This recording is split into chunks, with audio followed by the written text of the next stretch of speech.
인생을 건강하게 살아가려면 마음의 눈이 밝아야 합니다. 육신의 눈이 아무리 밝아도 마음의 눈이 어둡게 되면 진짜 소중한 것을 볼 수가 없습니다. 흔히 나는 객관적인 사람이다, 모든 것을 있는 그대로 본다, 그렇게 말씀하는 분이 계시지만 실제는 그럴 수가 없습니다. 모두의 마음속에는 이미 각인되어진, 새겨진 생각의 틀이 있기 때문에 마음의 안경을 통해서 사물도 보고 사건도 보는 것입니다. 그래서 누구는 보는데 누구는 보지 못하는 이와 같은 현상들을 흔히 우리가 목격할 수가 있습니다. 존 맥스웰 목사님이 이런 간증을 하신 적이 있습니다. 이분은 아신 대로 미국의 저명한 저술가요 강연가이기도 합니다만은 원래는 목회를 하시는 목사님이셨습니다. 이분이 오하이오에서 목회를 하시던 중에 성도님 한 분하고 여행을 하게 되셨습니다. 이 성도님은 사냥을 참 좋아하시는 분인데 같이 여행을 하면서 프리웨이를 달려가면서 계속 무엇을 보는 것입니다. 목사님, 저기 다람쥐가 나왔네요. 다람쥐를 보십시오. 존 맥스웰은 아무리 봐도 다람쥐가 보이지 않습니다. 또 한참 가더니 사슴이 나왔네요. 사슴이 2마리입니다. 존 맥스웰의 눈에는 보이지 않습니다. 토끼가 나온다, 노루가 나온다, 오리가 나온다, 그렇게 많이 본다고 하는데 존 맥스웰은 한 마리도 보지 못하고 그저 시커먼 색깔의 아스팔트만 보고 왔다고 합니다. 왜 그랬을까요? 한 사람은 보는데 왜 다른 사람은 보지 못했을까요? 마음의 안경이 다르기 때문에 그런 것입니다. 우리가 사랑의 안경을 쓰고 세상을 보게 되면 세상이 참 아름답게 보일 것입니다. 물질적인 시각으로 세상을 보는 사람은 모든 것이 돈벌이나 비즈니스의 대상으로만 보일 것입니다. 그러나 만일 믿음의 시각으로 세상을 보게 된다면 곳곳에서 일하고 계시는 하나님의 손길을 볼 것입니다. 이와 같이 똑같은 상황, 똑같은 조건이라고 할지라도 참된 믿음의 눈을 떠서 하나님의 행하시는 일을 보며 살게 되면 우리 인생이 더 부유하고 아름다워지게 되는 것입니다. 이런 측면에서 우리가 건강한 믿음의 생활을 이루어가려면 건강한 믿음의 눈이 필요하고 건강한 믿음의 눈을 가질 때에 하나님께서 행하시는 일들을 자세히 보고 그분의 뜻을 따라 온전한 삶을 선택하여 살아갈 수가 있습니다. 오늘 같이 봉독한 본문에 보시면은 똑같은 사건, 똑같은 기적을 앞에 놓고도 서로 상반된 반응을 보였던 두 그룹의 사람들이 소개되어 있습니다. 먼저 1절 말씀을 보시면은 6월절 엿새 전에 예수께서 베다니에 이르시니 이곳은 예수께서 죽은 자 가운데서 살리신 나사로가 있는 곳이라. 지난주에 나사로가 죽은 지 나흘 만에 다시 부활한 사건을 다루었습니다마는 오늘 본문도 그 사건의 연장선이라고 할 수가 있겠습니다. 나사로는 많은 유대인들이 보는 가운데에 무덤에서 걸어나와서 생명을 갖게 되었던 인물입니다. 그 당시에 조문객들이 마리아와 마르다의 집을 방문을 많이 한 관계로 많은 유대인들이 이 장면을 목격했고 그러므로 나사로의 부활 사건은 객관적인, 누구도 부인할 수 없는 객관적인 기적의 사건이라고 할 수가 있습니다. 그랬는데 이와 같은 객관적인 기적을 보고도 사람들이 보였던 반응은 동일하지 않았습니다. 크게 두 가지 반응이 소개가 되어 있습니다. 첫 번째가 유대 종교 지도자들이 보였던 반응입니다. 이들은 예수님의 기적 자체를 거부할 뿐만 아니라 오늘 이것을 계기로 예수님을 죽이기로 결정하는 반응을 보였습니다. 우리가 잠깐만 앞으로 가셔서 11장 45절 이하를 보게 되면 이 사람들이 보였던 반응의 구체적인 내용들이 잘 기록되어 있습니다. 마리아에게 와서 예수께서 하신 일을 본 많은 유대인이 그를 믿었으나 그 중에 어떤 자는 바리새인들에게 가서 예수께서 하신 일을 알리니라. 이 기적을 목격한 많은 유대인들은 이 사실 때문에 하나님을 믿었지만 그 중에 소수인지는 모르지만 그 중에 몇몇 사람들은 바리새인들에게 가서 이것을 고자질을 한 것입니다. 그랬더니 47절 이에 대제사장들과 바리새인들이 공회를 모으고 이르되 이 사람이 많은 표적을 행하니 우리가 어떻게 하겠느냐. 이와 같은 예수님의 기적 사건 앞에 그들은 산헤드린이라고 하는 유대인 최고의 의결 기구인 공회를 소집을 했습니다. 그리고는 서로 고민 가운데에 이 사람을 어떻게 다룰 것인가에 대해서 토론을 하고 디스커스를 한 것입니다.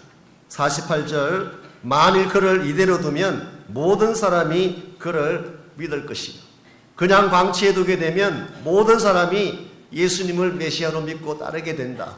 사실은 이것만큼 좋은 일이 어디 있겠어요? 하나님이 메시아를 땅에 보내셨는데 수많은 유대인들이 예수님 믿고 따라다닌다면 하나님의 꿈이 이루어지고 하나님의 뜻이 이루어지는 케이스니까 당연히 그들도 기뻐해야 할 것입니다. 그런데 그들은 전혀 기뻐하지 않고 오히려 걱정을 합니다. 로마인들이 와서 우리 땅과 민족을 빼앗아 가리라. 지금 이들의 마음 중심에는 하나님이 없습니다.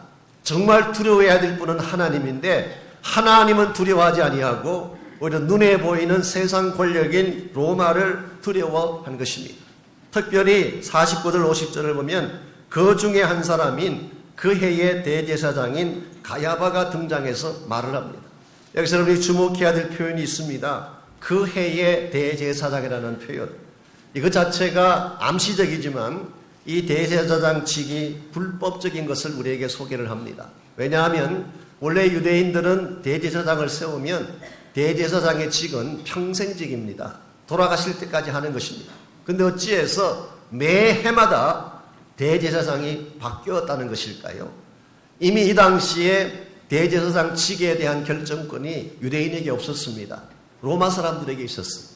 로마 사람들이 지목하는 자가 올해 대제사장이 되고 또 그 다음에 또 대제사장이 된 사람을 또 고르는 것입니다. 이렇게 하다 보니까 로마 사람들에게 지명을 받기 위해서 돈도 갖다 바쳐야 되고 부패한 일도 해야 되는, 한마디로 요약하면 매간 매직과 유사한 그런 현상이 이미 그때 일어난 것입니다. 그래서 그 전해의 대제사장이 안나스라는 사람인데 그의 사위 되는 사람이 가야바였습니다.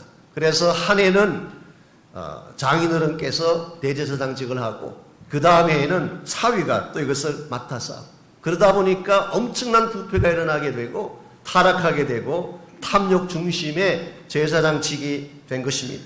이와 같은 대제사장인 가야바가 50절에 보게 되면 한 사람이 백성을 위하여 죽어서 온 민족이 망하지 않게 되는 것이 너희에게 유익한 줄 생각하지 아니하는도다. 아마도 가야바는 이게 무슨 뜻인지도 모르고 한 말 같습니다. 그랬는데 결과적으로 이 말은 하나님의 구속 계획의 큰 사건 하나를 예고한 것이 되고 말았어요. 한 사람이 죽음으로 많은 자들이 살아나게 된다. 예수님의 십자가 사건을 예표적으로 예언한 것입니다. 근데 본인은 이걸 깨닫지 못하고 한 거예요. 아마 단순히 이런 의미입니다. 뭐 그렇게 고민을 많이 하느냐? 예수 한 명 죽이면 다 끝날 문제 아니냐? 이와 같이 가야바는 대제사장직을 갖고 있음에도 불구하고 영적인 판단력도 없고 본인 하는 말의 의미도 깨닫지를 못하고 이와 같이 영성이 결여된 사람, 영성이 삐뚤어진 사람이 유대 종교를 이끌고 지도를 했으니 유대 종교가 어떻게 되고 그 민족의 장래가 어떻게 되겠습니까? 이와 같은 문맥 가운데서 53절을 보면 드디어 이 사람들이 예수님이 행하신 이 기적을 바라보고 결론을 짓습니다. 53절, 이날부터는 그들이 예수를 죽이려고 모의하니라. 영어 번역 보게 되면 they determined, 그들이 결정했다 그렇게 되어 있어요. They determined to kill him. 예수님을 죽이기로 의결을 하고 결정을 했다. 여러분 이것이 이해가 되십니까? 누구도 부인할 수 없는 자명한 기적을 앞에 놓고 이 기적을 보게 되면 누가 봐도 예수님이 메시아인 것이 분명한데 이와 같이 자명한 하나님의 기적을 앞에 놓고도 오히려 기적을 행하셨던 예수님을 죽이려고 하고 뒤에 보게 되면 나사로까지도 제거하려고 하는 이런 비상식적인 생각을 하고 비상식적인 결론을 그들이 짓게 됩니다. 왜 이런 현상이 일어났을까요? 이유는 한 가지입니다. 그들 마음 중심에 하나님이 계시지 않았기 때문에. 외형상으로는 하나님을 믿는 사람 같고 하나님을 섬기는 지도자 같은데 실상 그들 마음 중심에는 하나님이 계시지 않고 하나님은 그들의 안중에도 없고 오로지 그들의 마음을 가득 채우고 있는 것은 탐욕과 이기심이었기 때문에 이러한 마음의 상태를 가지고는 하나님을 볼 수도 없고 하나님의 행하심도 이해할 수가 없게 된 것입니다. 여러분 이것이 삐뚤어진 영성입니다. 이와 같이 영성이 삐뚤어지고 하나님과의 관계가 단절된 가운데서 하나님 없는 마음이 되게 되면 하나님이 어떤 기적을 베풀어 주셔도 그것을 깨닫지 못하고 받아들이지 못하는 것입니다. 이와 같은 잘못된 반응을 보인 한 그룹이 있는가 하면 두 번째 반응이 있습니다. 그것이 바로 오늘 같이 읽었던 본문의 내용인데요. 베다니의 한 가정이 보였던 반응이 오늘 본문에 기록되어 있습니다. 이 가정은 예수님을 위해서 잔치를 배설하고 주님의 이름을 높였습니다. 뿐만 아니라 이 잔치 과정 속에서 마리아가 값비싼 향료값을 깨뜨려서 주님 발 앞에 붓고 머리털로 그것을 닦았다고 했습니다. 이것은 인간이 드릴 수 있는 최상의 헌신과 최상의 예배를 상징하는 것입니다. 어떻게 한 그룹은 똑같은 기적을 보고도 예수님을 부인하고 예수님을 죽이려고 했는데, 또 다른 한 그룹은 이 기적을 행하신 예수님을 존귀한 분으로 모시고 이분에게 최상의 헌신과 예배를 드리려고 했을까요? 이유는 한 가지입니다. 그들 마음 중심에 하나님이 계셨기 때문에, 그들은 예수님이 누군지를 분명히 알았기 때문에, 장차 자기들을 구원하고 온 유다 민족을 구원할 메시아라는 사실을 그들은 알았기 때문에, 더구나 그 예수님이 얼마나 이 가정을 사랑하셨는지를 그들은 잘 알았기 때문에 그들도 전심을 다해서 주님을 경배하고 높인 것입니다. 이것이 건강한 영성인 것입니다. 여러분, 우리의 영성이 건강해야지 우리가 드리는 헌신이 건강해질 수가 있습니다. 영성이라고 하는 것은 하나님과의 관계성을 말하는 것입니다.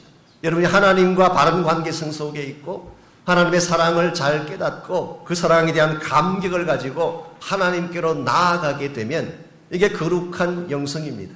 이 영성을 소유하게 되면 여러분이 하나님께 올려드리는 헌신도 건강해지게 되고 아름다워지게 된다는 뜻입니다.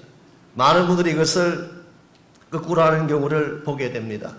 헌신만 하는 분들이 계세요. 봉사하고 섬기는 것, 일하시는 분들. 물론 중요하죠. 당연히 헌신해야 되고 봉사하고 섬기는 것 필요합니다. 그런데 하나님과의 관계는 정립하지 아니하고 일만 쫓아다니는 경우가 있어요. 교회 생활 가운데 이런 분들은 참 조심하셔야 됩니다. 여러분이 하나님과의 관계는 없이 주어진 사역이나 일만 집중하게 되면 그 사역은 오래가지 못합니다. 얼마 지나지 않아서 번아웃 되는 것입니다. 뿐만 아니라 조금만 수가 틀려도 놓고 나갑니다. 시험 들게 돼요. 왜냐하니까 하나님과의 관계성이 바로 되어 있지 않기 때문에. 그러므로 우리가 정말 하나님을 섬기되 하나님을 예배하고 헌신을 드리되 건강하게 바르게 헌신을 드리려면 우리 영성이 먼저 바르게 정립이 돼야 되는 것입니다. 하나님께서 여러분과 저를 부르신 이유는 우리를 구원하실 뿐만 아니라 구원받은 우리가 하나님을 전심을 다해 섬기고 헌신하게 하기 위해서 부르신 줄 믿습니다. 우리가 어떻게 할 때 바른 헌신으로 하나님을 기쁘시게 할 수가 있을까요? 오늘 주신 본문에 보게 되면 우리가 하나님 앞에 혹은 주님 앞에 바른 헌신을 올려드림에 있어서 꼭 필요한 요소 3가지가 오늘 본문에 소개가 되어 있습니다. 첫 번째가 영적인 용기입니다. 하나님을 혹은 예수님을 공적으로 자랑하고 고백할 수 있는 영적 용기가 있어야지 건강하고 바른 헌신을 드리는 것이 가능한 것입니다. 2절 말씀 제가 다시 읽습니다. 거기서 예수를 위하여 잔치할세. 여기서 거기서라는 표현은 이 사건이 일어난 장소를 말합니다. 오늘 이 본문이 일어난 장소가 어디일까요? 얼핏 읽어보게 되면 이 집이 마리아나 마르다의 집처럼 느껴집니다. 그런데 실제는 아닙니다. 동일한 내용을 기록하고 있는 마가복음 14장 3절이나 마태복음 26장 6절을 보게 되면 오늘 이 집이 베다니 나병 환자 시몬의 집이라고 밝히고 있습니다. 아마도 한때는 나병에 걸렸던 사람인데 예수님 만나면서 고침받았던 분인 것 같습니다. 그래서 그 엄청나게 누추한 질병에서 고침받고 새롭게 된 시몬이 예수님을 초청해서 대접한 케이스입니다. 이 시몬이 누구일까? 사실은 많은 이론들이 제시가 되었습니다만 그 중에 한 가지 재미있는 이론이 이것입니다. 아마도 마르다의 남편이 아닌가. 왜냐하면 오늘 본문을 보니까 마르다가 부엌에 들어가서 일을 하고 있잖아요. 남의 집 부엌에 함부로 들어가서 일할 수 있겠습니까? 이렇게 마음껏 일하는 것으로 봐서 maybe 시몬이 마르다의 남편이 아닌가 그렇게 생각하는 것입니다. 그것은 우리가 성경이 기록하고 있지 않기 때문에 정확하게 이렇다 저렇다 말할 수 없지만 anyway 이 베다니에 있는 시몬의 가정에 죽었다가 살아난 나사로도 초청을 하고 물론 그 두 자매도 초청을 하고 예수님과 12제자를 초청을 한 것입니다. 그런데 그 초청을 한 이유가 무엇인가? 거기서 예수를 위하여라고 했습니다. 영어 번역 보게 되면 in honor of Jesus 혹은 to honor Jesus 예수님을 honor하기 위해서 예수님을 존귀하게 만들기 위해서 예수님을 높이기 위해서 만든 잔치다 그런 뜻입니다. 여러분과 제가 이 본문을 그냥 읽으면 별것 아닌 것처럼 느껴질 수가 있습니다. 잔치 했겠구나 그러고 지나갈 수 있는 말씀이죠. 그런데 컨텍스트를 묵상을 해보면 이건 굉장한 용기가 거기에 내포되어 있습니다. 이 말씀을 드린 것처럼 지금 유대의 공회가 예수님 죽이기로 결정을 내렸습니다. 그리고 누구든지 예수님을 따라다니든지 예수님을 메시아라고 고백을 하든지 혹은 예수님을 메시아로 인정하는 자가 나온다면 출교시키든지 아니면 엄청난 불이익을 안겨줄 수 있는 결정이 난 상황이에요. 이와 같이 유대인들 대다수가 특별히 권력을 가지고 있는 유대 지도층에서 예수님을 메시아로 모시는 자들은 처결하기로 다 결정한 것을 알면서도 잔치를 배설했다고 하는 것은 내가 이 잔치를 배설함으로 말미암아 예수님을 공개적으로 높이는 이 잔치를 배설함으로 말미암아 주어질 어떤 불이익도 감당할 용의가 있다 그런 뜻입니다. 내가 예수님을 존귀하게 높이는 이 행위를 하다가 내 특권 빼앗기고 쫓겨나고 심지어 내 목숨을 잃게 된다고 할지라도 나는 이 예수님을 공개적으로 높이고 싶습니다. 이것이 그 마을 사람들이 다 알 수 있도록 공개적인 잔치를 배설한 이유였습니다. 여러분, 기독교 신앙의 본질은 공개적 신앙 고백을 통해서 이루어지는 것입니다. 물론 우리가 비밀스럽게 혼자만 알도록 예수 믿을 수도 있지만 여러분과 제가 진실로 예수님을 구원자로 영접했다면 다른 사람 앞에 예수 믿는다는 것을 공개할 수 있어야 돼요. 누구 앞에서나 자랑스럽게 밝힐 수 있어야 합니다. 그래서 신약 성경에 보면 예수님을 영접한 후에 주님이 꼭 하도록 군부하신 명령이 하나 있습니다. 그게 baptism이에요. 침례를 받으라 그렇게 말씀하셨어요. 어떤 분들은 침례를 받아야 구원받는다 생각하는 분이 계시는데 절대로 아닙니다. 침례는 구원의 조건이 아닙니다. 우리가 구원받는 것은 오직 예수를 믿음으로 구원받는 것입니다. 우리의 모든 죄를 맑게 씻는 것은 물이 아니라 예수님의 보혈인 줄 믿습니다. 그렇다면 왜 베프티즘을 말씀하셨을까요? 이것은 예수님을 구원자로 영접한 자가 많은 사람들 앞에서 예수가 나의 주 되심을 퍼블리컬리 공개적으로 고백하게 하기 위한 신앙 고백 행위였습니다. 오늘날은 우리가 침례를 받든 세례를 받든 이것 때문에 불이익을 당하는 케이스는 거의 없습니다. 그런데 초기 교회 당시 때는 달랐어요.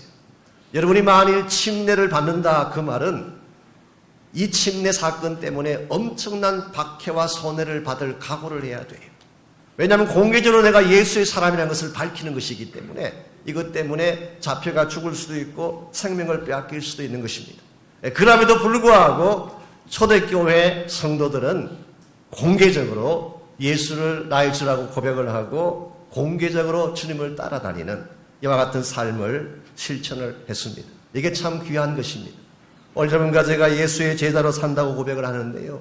주님의 제자가 되었다고 말하면서도 still 마치 시크릿 에이전트처럼 비밀 요원처럼 007에 나오는 스파이처럼 비밀스럽게 조심스럽게 교회를 다니시는 분들 계시잖아요.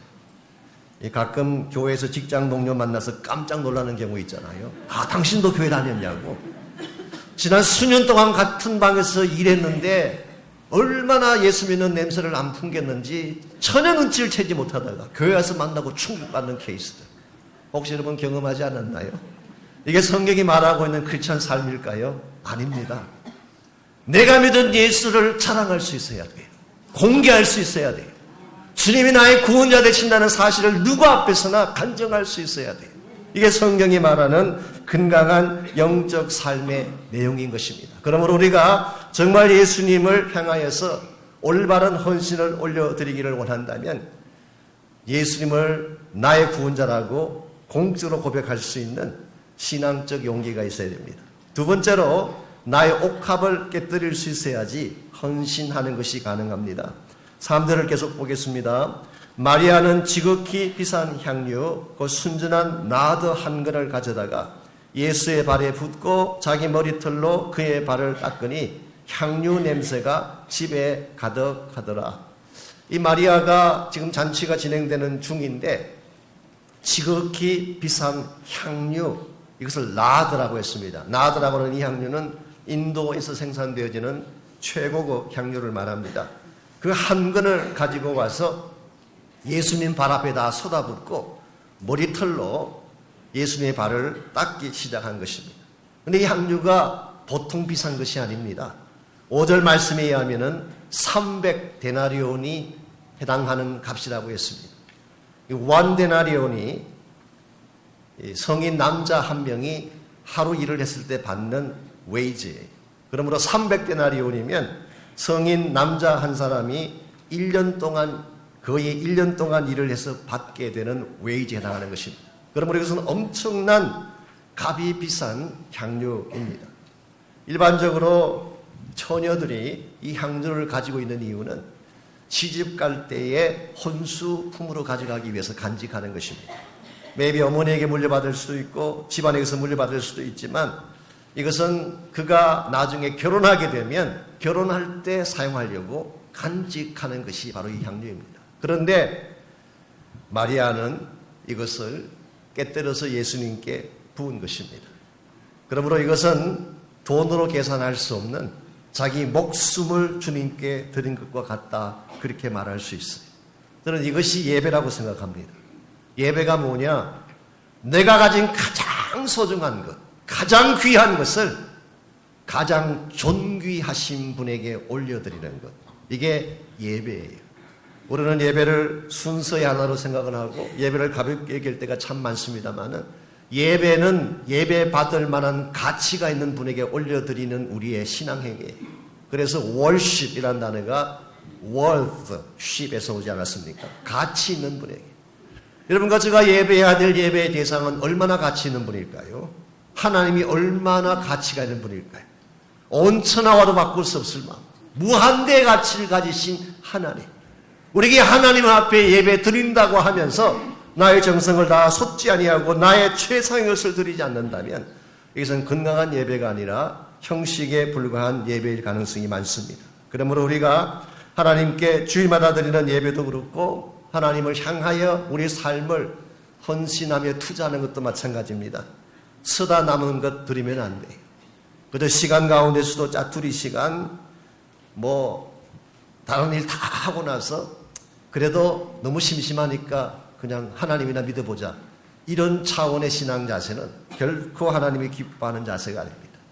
우리가 하나님 앞에 무엇을 드려야 된다면 나의 베스트를 드려야 돼요. 하나님 앞에 시간을 바쳐야 된다면 my prime time을 하나님께 드려야 돼요.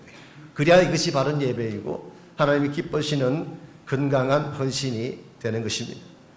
4절과 5절을 계속 보겠습니다. 보시면은 이와 같은 마리아의 헌신에 대해서 가룟 유다가 보였던 반응이 4절과 5절에 기록이 되어 있습니다. 제자 중 하나로서 예수를 잡아줄 가룟 유다가 말하되, 여러분 여기서 가룟 유다만 그랬다고 생각하시면 안 됩니다. 마태복음 26장 8절에 보면 제자들이 분개하여 그랬어요. 가룟 유다만 그런 것이 아니라 제자 중에 상당 숫자가 같이 동조를 한 것 같습니다. 제자들이 분개하여 이르되 무슨 의도로 이것을 허비하였느냐. 즉 제자들의 눈으로 볼 때에 그 값진 양주를 깨뜨리는 것은 낭비처럼 보였어. 웨이스트처럼 보였어. 그래서 왜 이와 같이 값진 것을 가난한 자들에게 좀 주면 되지, 예수님 발에 쏟아 붓고 마느냐, 그렇게 책망한 것입니다. 5절 말씀 볼까요? 이 향료를 어찌하여 300데나리온에 팔아 가난한 자들에게 주지 아니하였느냐. 여기서 우리는 가룟 유다의 참 빨리 돌아가는 머리 회전을 읽어볼 수가 있습니다. 마리아가 내어놓는 옥합을 보는 순간 그는 컴퓨터같이 머리가 딱 돌아갑니다. 300데나리온이구나. 얼마나 머리 회전이 빠른지. 마리아의 그 정성을 쏟은 헌신을 유다는 돈으로 환산을 하고 있습니다. 그래서 지금 마리아가 예수님께 올려드리는 향기 나는 헌신에는 관심이 없고 오로지 돈이라는 관점에서만 이 모든 사건을 보고 해석을 한 것입니다.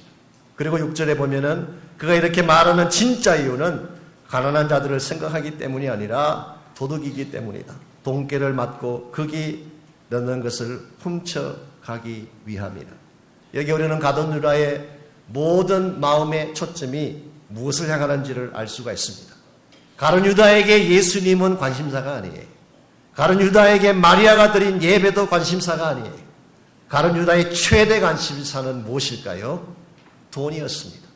무엇을 보든 돈으로 계산하는, 어떠한 사건을 보든 돈을 가지고 머리를 돌리고 계산하는, 어떠한 사람을 만나도 1차적으로 돈을 중심으로 그 사람을 평가하는 이와 같은 가룟 유다의 멘탈리티가 결국은 예수님도 은 30으로 계산하고 예수님을 팔아 넘긴 것입니다. 그런데 참 조심스러운 것은 이와 같은 가룟 유다적 멘탈리티가 여러분과 저에게는 없을까요? 우리는 이 자본주의 사회를 살아가는 과정에서 이 세속적인 물질주의에 젖어 살다 보니까 우리는 예수를 믿는다고 말하지만 우리도 모르는 가운데에 물질 중심적인 패러다임으로 모든 것을 보는 습성을 갖게 됐습니다. 예컨대 남편을 볼 때에 남편을 사랑의 대상으로 봐야 되는데 월급 가져오는 기계로 본다든가 그렇게 해서 가정이 행복할 수가 있겠어요? 얼마짜리 남편 그러면 월급 가지고 계산해요. 몇천 불짜리 남편, 몇천 불짜리 남편. 여러분 사람을 만났을 때 그 사람의 인격이나 신앙 가치를 보는 것이 아니라 그분이 걸치고 있는 명품만 보고 판단을 한다면 그게 건강한 판단일까요? 이와 같은 잘못된 물질주의적인 통제가 교회 안에까지 들어와서 헌금의 양이나 교회의 규모를 가지고 좋은 교회, 나쁜 교회를 평가하게 된다면 예수님의 마음이 어떠할까요? 우리도 모르는 가운데에 우리의 마음을 가득 덮고 있는 물질 중심적인 안목. 여러분 이것을 벗어나지 아니하면 하나님이 기뻐하는 건강한 헌신을 드릴 수가 없습니다. 그래서 예수님께서 7절에 보시면은 드디어 이와 같은 가룟 유다와 제자들의 안목에 대해서 주님이 직접 말씀을 해주십니다. 예수께서 이르시되 그를 가만두어 나의 장례할 날을 위하여 그것을 간직하게 하라. 나의 장례할 날을 위하여 준비시켜라. 그렇게 말씀을 하셨어요. 여기서 나의 장례할 날이라는 이 표현을 우리가 흔히 쓰는 용어로 바꾸면 어떻게 바꿀 수가 있을까요? 십자가를 위하여 그런 뜻입니다. 예수님께서 이제 곧 얼마 지나지 아니하면 체포당하시고 십자가를 지시고 처형당하시게 되는데 나의 십자가 처형을 위해서 나의 시신을 위해서 미리 준비된 바 된 것이다라고 말씀한 것입니다. 여러분 성경에 기록된 수많은 사건 중에 최대의 사건이 뭘까요? 하나님 구속 역사의 클라이맥스가 십자가와 부활입니다. 가장 위대한 사건, 하나님 우리를 사랑하셨다고는 가장 강력한 무엇으로도 비교할 수 없는 최대의 증거가 십자가인데 오늘 마리아가 드렸던 이 향유 옥합이 이 위대한 하나님의 십자가 사역에 참여한 케이스가 됐다는 것입니다. 여러분 이것만큼 값진 투자가 있을까요? 그래서 마가복음 14장 9절에 보면 예수님께서 동일한 이 사건을 기록한 내용인데 결론 부분에서 이렇게 말씀하셨어요. 온 천하에 어디서든지 복음이 전파되는 곳에 이 여자의 행한 일도 말하여 기념하게 하라. 마리아가 바쳤던 그 옥합을 드렸던 그 헌신은 베다니에서만 끝난 것이 아닙니다. 앞으로 오고 오는 세대 가운데에 어느 세대 누구에게 복음을 전가든지 복음이 전거되는 모든 사람들마다 이 헌신에 대한 스토리를 듣게 하라. 실제로 복음이 전해지는 곳마다 성경이 들어가고 복음서가 들어가고, 그리고 여러분과 제가 지금 읽고 있는 것처럼 우리 모두는 마리아의 헌신을 기억하고 보게 되었어요. 여러분, 이것은 얼마나 값진 투자입니까? 우리 가진 물질, 나를 위해 쓰고 나면 남는 거 없어요. 잠깐 만족하고 기뻐할지는 모르지만 남길 것이 없습니다. 그런데 하나님의 나라를 위해 사용하게 되면, 예수 그리스도의 십자가와 복음을 위해 사용하게 되면 영원한 가치로 남을 뿐만 아니라 하늘에 갔을 때 큰 상급으로 남을 뿐만 아니라 이 지상에 있는 동안에도 하나님의 영광을 선포하고 십자가 복음을 선포하는 데에 쓰임받게 되는 것입니다. 오늘 여러분과 저에게 주어진 인생, 무엇을 위해 투자하면 가장 값지게 쓰임받을 수가 있을까요? 우리는 이미 하나님의 은혜를 받고 구원받고 여기까지 왔는데, 우리가 남은 생애를 살아가는 과정에서 우리 인생을, 우리의 시간을, 우리의 재능을, 우리의 물질을 무엇을 위해 투자하면 가장 값진 열매를 낳게 될까요? 예수님께서 말씀하시기를 너희가 먼저 그 나라와 그 일을 구하게 되면 나머지 필요한 모든 것은 너희에게 더하여 주시마 약속하셨어. 우리가 먼저 투자해야 될 것, 먼저 헌신할 것은 하나님의 나라와 영광입니다. 이것을 위해 투자하게 되면 우리 삶에 필요한 다른 모든 것은 하나님이 채우신다 약속해 주셨어요. 일본의 여류 작가 중에 미우라 아야코라는 분이 계십니다. 아마 연세가 드신 분들은 그 이름을 기억하실 것입니다. 이분이 원래 소설을 쓰시던 분인데 형편이 넉넉하지가 못해서 장사를 하게 되셨어요. 조그마한 가게 한 개를 열고 장사를 시작을 했는데 이게 너무 잘 되는 것입니다. 너무 그냥 장사가 잘 돼요. 트럭으로 물건을 공급할 정도로 매상이 올라갔습니다. 그러니 아침, 저녁, 밤낮으로 눈코 뜰 새 없이 바쁜 인생이 됐습니다. 근데 어느 날 옆집 가게를 보니까 이쪽에 너무 장사가 잘 되니까 옆집 가게가 망해가는 것입니다. 파리만 날리고 있어요. 그때 이 아야코가 남편에게 이렇게 말을 합니다. 여보, 우리 가게는 잘 되고 옆집은 망해가는 것이 제 마음에 걸립니다. 이건 우리가 예수 믿는 사람으로서 정당한 것이 아닌 것 같습니다. 하나님이 기뻐하지 않을 것 같습니다. 그러니까 우리도 잘 돼야 되지만 옆 가게도 좀 잘 될 수 있도록 도왔으면 좋겠습니다. 남편이 그게 오케이를 했어요. 그래서 가게 규모를 줄이고 손님들이 더 많이 오면 이웃 가게로 보내서 이분의 가게도 잘 되지만 이웃 가게도 다시 이렇게 일어서도록 도와준 것입니다. 그런데 규모를 줄이고 손님들을 다른 곳으로 보내니까 시간이 많이 남게 된 것입니다. 평소에는 눈코 뜰 새 없이 바빴는데 시간에 여유가 생기니까 옛날 그렇게 쓰고 싶어 했던 소설을 다시 쓰게 됐어요. 그때 마침 1963년도에 아사히 신문에 공고가 났습니다. 문학 작품을 모집한다는 공고가 났는데 731대 1의 경쟁이었어요. 엄청나게 많은 작품들이 들어왔어요. 그런데 731대 1의 경쟁을 뚫고 이분의 작품이 입상이 됐어요. 그래서 아사히 신문에 연재가 되면서 폭발적인 반응이 일어났습니다. 그 책이 유명한 빙점이라고 하는 책입니다. 한국에 번역되어 소개된 일본 문학 중에 가장 많이 번역된 책, 그리고 가장 많이 영화로 제작되고 드라마로 제작되었던 책. 이 빙점의 주제가 무엇인지 아십니까? 혹시 읽어보셨어요? 그냥 내용만 보면 잘 알지 못하지만 실제로 이 빙점을 쓸 때 그 모티프가 나사로의 사건이라고 합니다. 그래서 빙점의 주제는 원죄와 용서와 죽음과 부활입니다. 그걸 드라마틱하게 만들어 놓은 거예요. 읽는 사람들은 그냥 읽을지 모르지만 그 메시지 속에 우리 인간이 가지고 있는 원죄, 가장 무서운 죄, 그리고 거기에 대한 용서, 그리고 죽음, 그리고 다시 살아나는 부활. 그래서 가장 소설이지만 가장 복음 같은 소설을 집필함으로 수천 수만의 사람들이 이것을 읽고 변화받고 하나님의 영광을 자랑하는 역할을 한 것입니다.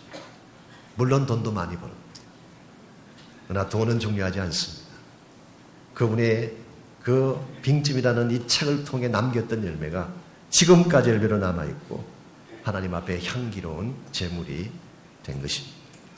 여러분들은 어떤 삶을 살기를 원하십니까? 잠깐 있다 사라지는 삶 가운데에 나만 즐기고 나만 누리고 그렇게 살다 가기를 원하세요? 아니면 날 그렇게 사랑하신 예수님을 위해서 나도 무엇인가를 드릴 수 있는 삶. 마리아가 예수님 무릎 앞에 발을 꿇고 앉아서 머리털로 그 발을 닦아주었던 것처럼 주님께 이와 같은 정성과 사랑을 드리며 살고 싶지 않습니까? 오늘이 고난주일입니다. 다음 한 주간이 우리 모두가 주님의 고난을 묵상하는 시간인데 여러분은 고난주일을 맞이할 때마다 어떤 그림을 떠올리나요? 나를 사랑하시던 예수님이 떠오릅니까? 옷을 벗기우고 뺨을 맞고 침뱉음을 당하고 채찍 맞고 온몸이 찢겨졌어. 자기 몸속에 피 한 방울 남기지 아니하고 다 쏟아 부어 주셨던 예수님의 십자가 사랑이 기억나십니까? 우리는 이 십자가를 사랑해야 됩니다. 이 십자가를 선포하고 자랑할 수 있어야 돼요.